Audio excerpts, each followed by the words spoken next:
कर्म करे किस्मत बने जीवन का यह मर्म, प्राणी तेरे हाथ में तेरा अपना कर्म, तेरा अपना।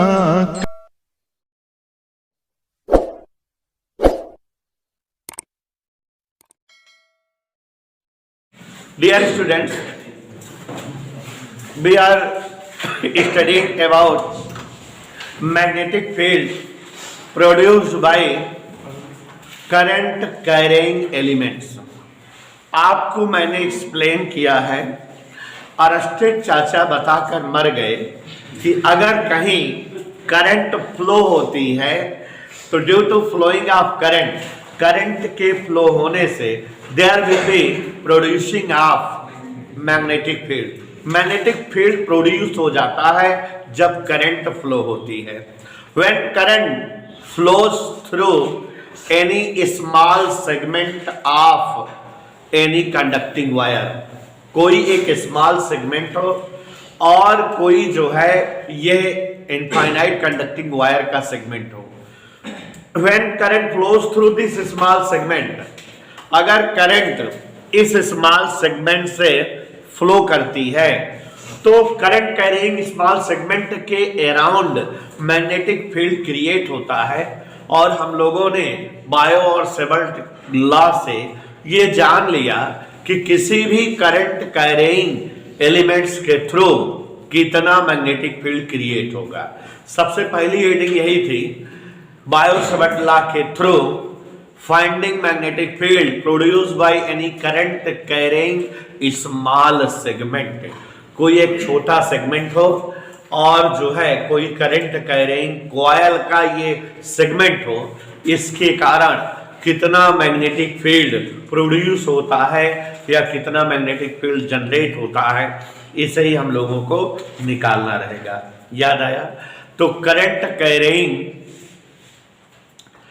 स्मॉल सेगमेंट के थ्रू मैग्नेटिक फील्ड जब निकालना था, बायो-सेवर्ट लॉ की मेथड से हमने आपको बताया कि according to Biot Savart law total magnetic field produced by any current carrying small segment will be directly proportional to the amount of current flowing through it, directly proportional to the length of small segment, directly proportional to the sign of direction from the small segment, inversely proportional to the square of distance from current carrying small segment।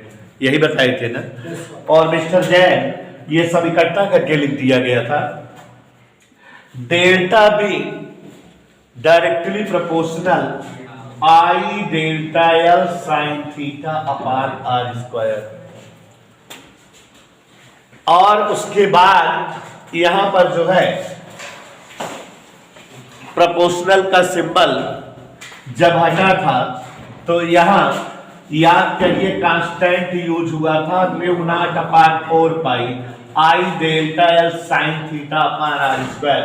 It is the magnetic field produced by any current carrying small segment of any infinite conducting wire. नहीं समझे बेटा? कोई एक infinite length का एक wire था, उसके small segment में जब करंट फ्लो होती थी तो इतना जो है मैग्नेटिक फील्ड बायो-सेवर्ट लॉ से प्रोड्यूस हुआ, ये हम लोगों ने समझा। Magnetic field produced by any current carrying small segment delta B equal mu naught upon 4 pi I delta L sine theta upon R square. ये हमेशा लर्न रहे, it is the most important heading of this lesson. और हमेशा learn रहे कि कोई small segment हमेशा जब उसमें करंट फ्लो होती है तो इतना ही मैग्नेटिक फील्ड बनाता है। सबको समझ में आ गया? फिर इसी के जस्ट बाद हमने आपको एक हेडिंग एक्सप्लेन किया था, magnetic field produced by any wire of infinite length, current carrying wire of infinite length. अगर कोई एक जो है करंट कैरिंग वायर हो और इनफाइनाइट लेंथ का हो, अगर हम इसका नामकरण ना करें अप डाउन, लिमिटेशन ना हो, इनफाइनाइट हो गया ये। and let a point M which is at a distance small r from the wire where we have to find out magnetic field. हमें मैग्नेटिक फील्ड फाइंड करना है. बायो-सैवर्ट लॉ कहता है total magnetic field produced by this current carrying wire always be directly proportional to the current flowing in it and inversely proportional to the distance from the current carrying wire, and it means B proportional I by R, or it means B equal mu naught upon 2 pi I by R is the formula. तो ये bio-Savart law के through दो current carrying elements के कारण हम लोगों ने magnetic field कितना क्रिएट होता है पता लगा लिया है ना. और अब मैग्नेटिक फील्ड हम लोग जो है निकालने चल रहे हैं. तीसरा स्टेप है, तीसरा भी इंपॉर्टेंट है, ध्यान से सुनिएगा. बायो-सैवर्ट लॉ का ही प्रयोग करेंगे बच्चों. Magnetic field produced by any current carrying circular coil at its centre. नहीं समझे? मैग्नेटिक फील्ड बताना है कोई सर्कुलर कॉइल के सेंटर पर. ध्यान सुनना इस बात को, ठीक है. तो थर्ड है बायो-सैवर्ट लॉ का ही प्रयोग करेंगे. थर्ड ऊपर साइड डाल दे बदतमीज सो रहा है. Intensity of magnetic field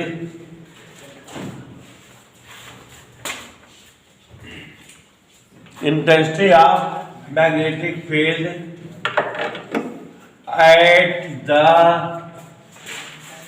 center of any current carrying circular coil.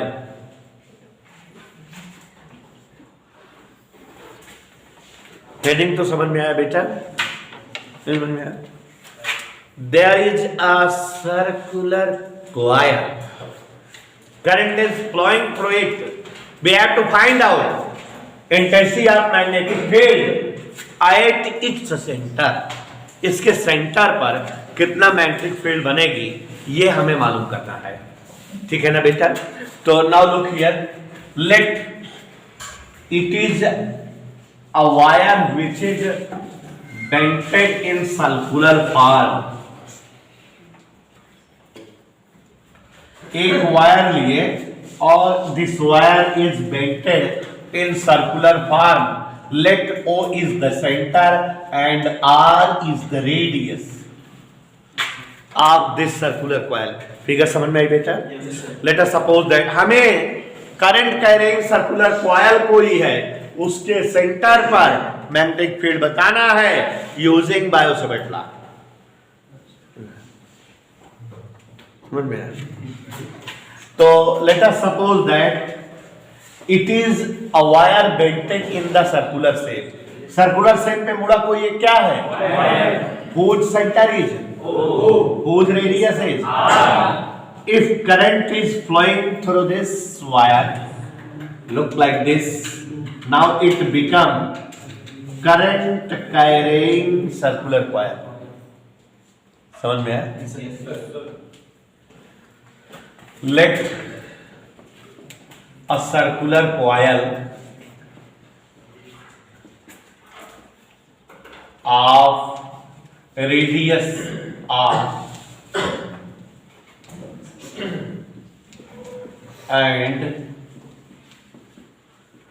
center O. Let a circular coil of radius r and suppose करते हैं कि कोई एक जो है कॉइल है r रेडियस की और जो है O सेंटर की. कोई डाउट? अब अगर ये कॉइल है, हमको इसमें करंट फ्लो हो रही है, करंट कैरिंग कॉइल है, इसकी वजह से intensity of magnetic field we have to find out. We have to require a magnetic field produced by this current carrying circular coil at its center. अब हम जो है सपोज कर लेंगे कि this complete circular coil is consist of some small segments. नहीं समझे? अगर ये मान लें कि पूरी की पूरी coil is made of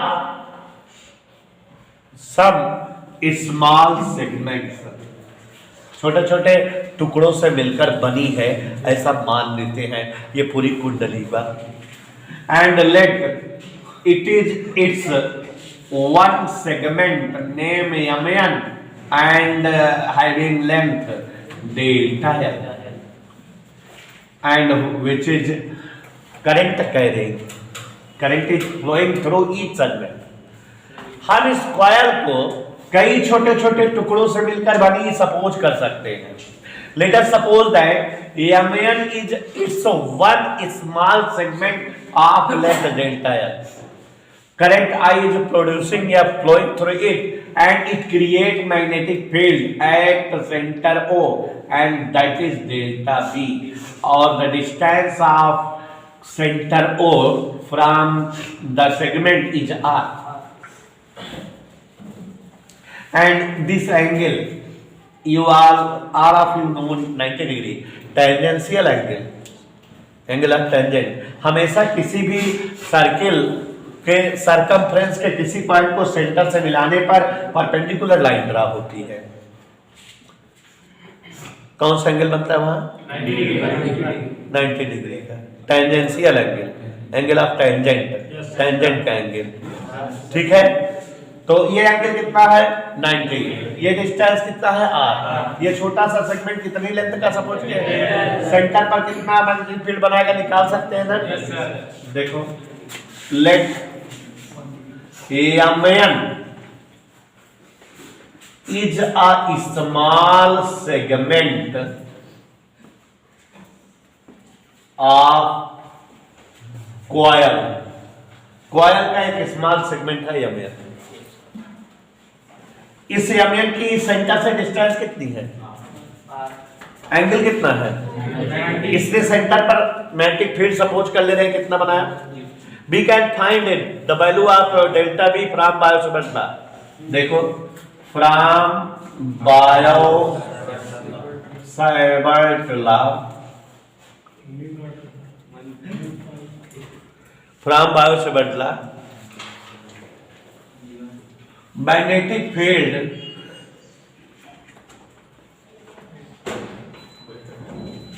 at O, कहां पर? Delta B will become, formula याद करिए, mu naught upon 4 pi I delta L sign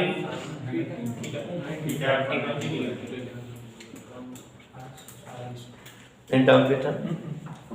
now it become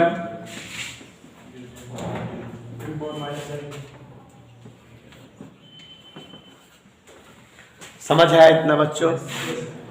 all of you clear? हमको बेटा magnetic field by whole coil बताना है। तो अगर इसका एक सेगमेंट Mn है, इस तरह से यहाँ पर बहुत सारे सेगमेंट होंगे, सभी सेगमेंट के कारण यहाँ ऊपर बहुत सारे मैग्नेटिक फील्ड बन रहे होंगे, सबको इकट्ठा कर दे फाइनल मैग्नेटिक फील्ड आ जाएगा कि नहीं? ये तो हम लोग फिजिक्स में पढ़े ही हैं। तो अगर हम final magnetic field axis centre जानना चाहें तो या तो इसका इंटीग्रेशन कर दें या तो इसको सिग्मा लगा के ऐड कर दें। समझ में आ रहा है नहीं? So final magnetic field by whole coil at O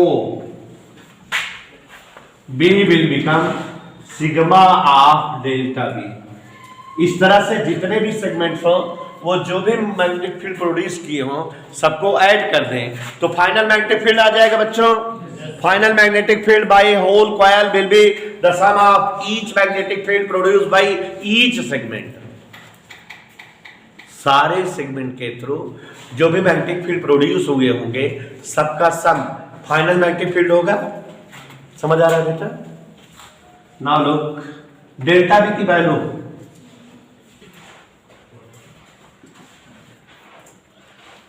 any doubt to anybody?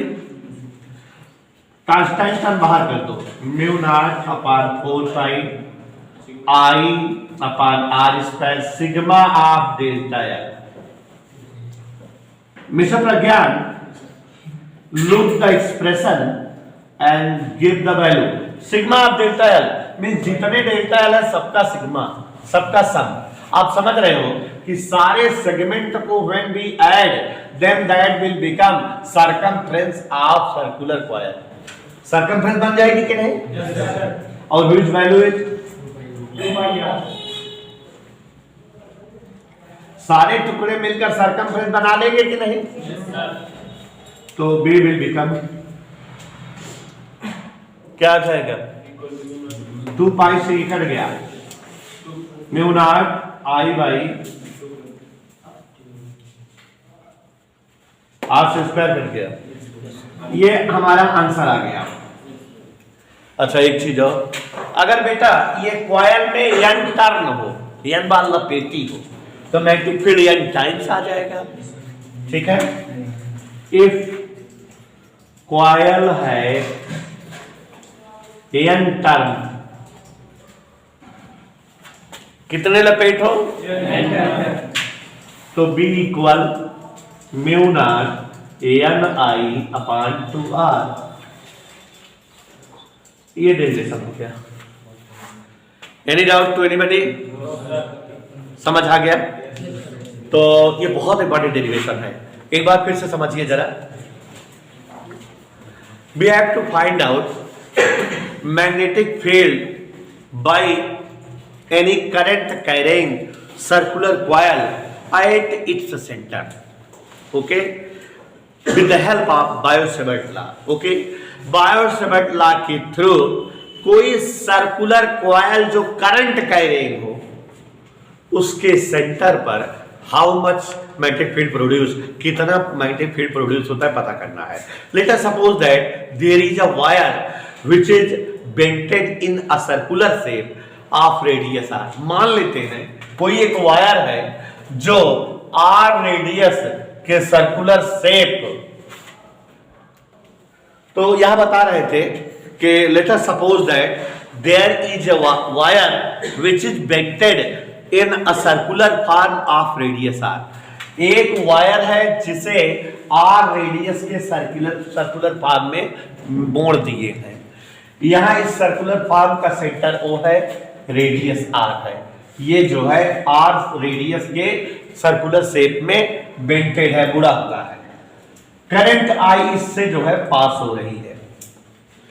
इस कारण सेंटर O पर कितना मैग्नेटिक फील्ड प्रोड्यूस होगा बायोट-सावर्ट लॉ से निकालना है। Let us suppose that this whole circular figure is made of some segments. मान लेते हैं छोटे छोटे कई सेगमेंट से मिलकर बनी है। Let mn is its one small segment. मान लिया इसका कोई एक सेगमेंट है mn, डेल्टा या लेंथ का, सेंटर से r डिस्टेंस पर है और सेंटर पर डेल्टा भी मैग्नेटिक फील्ड बना रहा है। बायोट-सावर्ट लॉ से अगर हम इस मैग्नेटिक फील्ड की वैल्यू जानना चाहें तो स्मॉल सेगमेंट में करंट जब फ्लो होती है तो मैग्नेटिक फील्ड डेल्टा V की value mu naught upon 4 pi I delta L sine theta upon r square होता है। ये समझ आया? अब यहाँ पर साइन 91 हो गया, delta V mu naught upon 4 pi I delta L upon r square equation 1 हो गया। We know that this whole circumference is made of some small segments and each current carrying segments are created magnetic field. If we add them then we have the complete magnetic field produced by complete circular coil। मतलब हिंदी में बात करें कि हमारी ये जो coil है छोटे छोटे कई टुकड़ों से मिलकर बनी है। हर टुकड़े में जब करंट फ्लो हो रही है तो हर टुकड़ा का अपना मैग्नेटिक फील्ड बनता होगा और सारे मैग्नेटिक फील्ड को अगर हम ऐड कर लें तो हमारी पूरी जो है कॉइल के कारण पूरा का पूरा मैग्नेटिक फील्ड आ जाएगा। ठीक है ना? तो it means total magnetic field B will be the sum of each magnetic field delta B। ठीक है, वैल्यू रख दिए बेटा म्यू नॉट अपॉन 4 पाई आई अपॉन r स्क्वायर बाहर कर दिए। सिग्मा ऑफ डेल्टा L में जितने डेल्टा L हैं उनका सबका जोड़, और आप जान रहे हो सारे सिग्मा डेल्टा L का जोड़ेंगे तो ये 2 पाई r आ जाएगा। 2 पाई से ये 4 पाई कैंसिल हो गया, यहाँ 2 बचा और r से स्क्वायर कटा, यहाँ r बचा। तो mu naught I upon 2r is the intensity of magnetic field, और आप समझ रहे हो बच्चों कि अगर ये intensity of magnetic field mu naught I upon 2r है, if there will be n turns, अगर इसमें इस कॉयल में there will be n turns in the coil, then final magnetic field will be mu naught ni/2r। सब लोग write करके लगाइए। चौथा पॉइंट है बायो-सेवर्ट लॉ के थ्रू मैग्नेटिक फील्ड बताना करंट कैरिंग सॉलिनॉइड के द्वारा। Look here, intensity of magnetic field, प्यारे बच्चों, intensity of magnetic field, all of you look here, intensity of magnetic field produced by intensity of magnetic field produced by any current carrying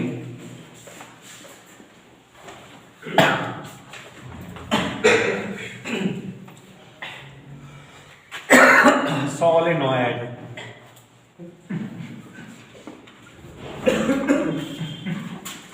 कहने का तात्पर्य है कि हम लोग पहले कोई एक जो है सॉलिनॉइड लेंगे, उसमें करंट फ्लो होगी, और जब करंट फ्लो होगी तो उसके चारों ओर according to our state there will be some magnetic field created, और हम लोग जो है उस मैग्नेटिक फील्ड की value according to Biot Savart law मालूम करेंगे। तो look here, what is solenoid? अब ये सब आपको आना चाहिए कि व्हेन एनी insulating pipe या cylindrical pipe is wrapped by any coil, then this arrangement is called solenoid। Okay beta? Look here, let us suppose that it is a cylindrical pipe of any insulating material, let it is of length capital L, L length की एक कोई cylindrical pipe है, and it is wrapped by any coil, let there are n turns of coil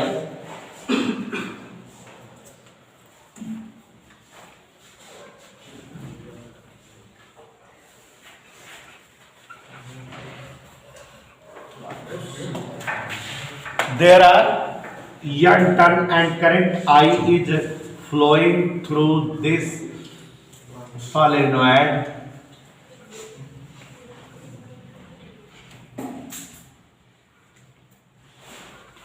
okay beta, and hence there will be some magnetic field produced around the cylindrical solenoid।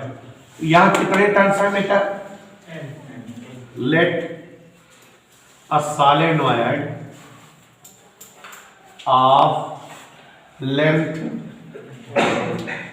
L and having n turns of coil, okay. Suppose कर लिए current I जो है flow कर रही है, when I current flows through it,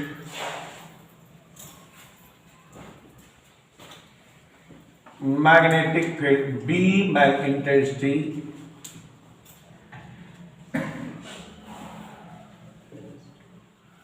of magnetic field generated, okay, according to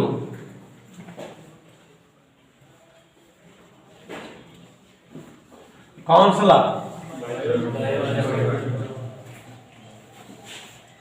बायोसेवर्ट ने बहुत सारा एक्सपेरिमेंट किया और बहुत सारे एक्सपेरिमेंट के दौरान उन्होंने ये बताया कि total magnetic field produced by any current carrying solenoid is always be directly proportional to the current flowing in it. Current में तो डिपेंड ही करता है, सभी फिगर में करंट के प्रोपोर्शनल होता है, and it is also directly proportional to the number of turn per unit length. क्या बोले बेटा? यूनिट लेंथ में जितने टर्न होते हैं उस पर भी डिपेंड करता है। एल लेंथ में एन टर्न थे तो यूनिट लेंथ में कितना टर्न आ गया? N by N. According to mister Biot Savart, total magnetic field produced by any current carrying solenoid is always be directly proportional to the current flowing in it and total number of turn per unit length also। और आप बोल सकते हो बेटा B proportional NI by L। Any doubt बेटा? Proportional symbol हटाया गया और यहां पर कांस्टेंट यूज हुआ mu naught. Mu naught Ni by L will be the total magnetic field produced by any current carrying solenoid. If N by L को small n से represent करें तो formula become B equal mu not Ni। n लिख दिए N by L को। Okay बेटा, समझ आया? जल्दी से राइट करिए।